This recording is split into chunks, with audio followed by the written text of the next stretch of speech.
Kim Pao fans, nagbubunyi. Kim at Paulo, muli na nga bang magkikita?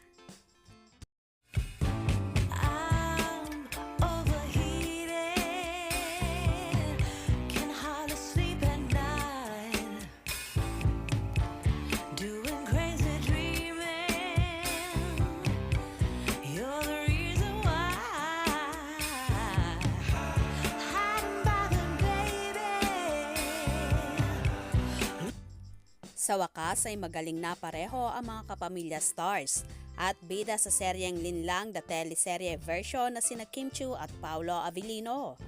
Nagbahagi na nga sila sa kani-kanilang mga Instagram ng updates. Si Kimi ay kinantahan at nakimingle ang pamangkin na si Rain kung saan kaarawan niya at 15 years old na ang dalaging ding na kahit na sila Cam ay naiyak dahil sobrang laki na raw ni Rain. Nakapag-jogging na rin si Chinita Princess kasama ang kanyang kaibigan. Happy birthday, Ate Rain. You're a big girl. Blow. And where's Taylor Swift? Blow the other cake.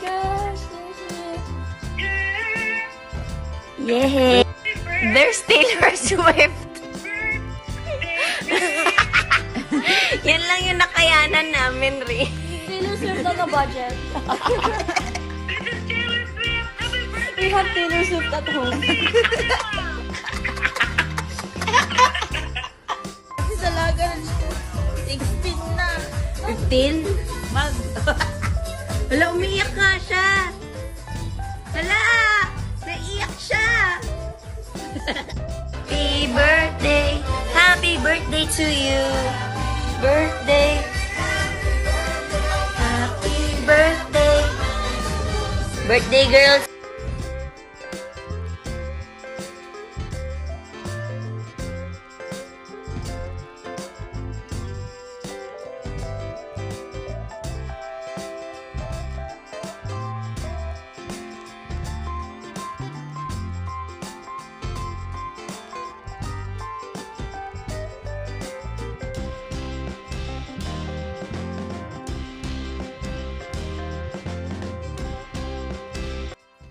Samantalang si Paulo Avellino naman ay nagbahagi na rin ng short video sa kanyang Instagram kung saan nag-gym na ulit siya. Happy naman ang Kim Pao supporters at sa wakas daw ay magaling na ang kanilang mga iniidolo na posible ngang magkita na agad-agad dahil COVID-free na sila.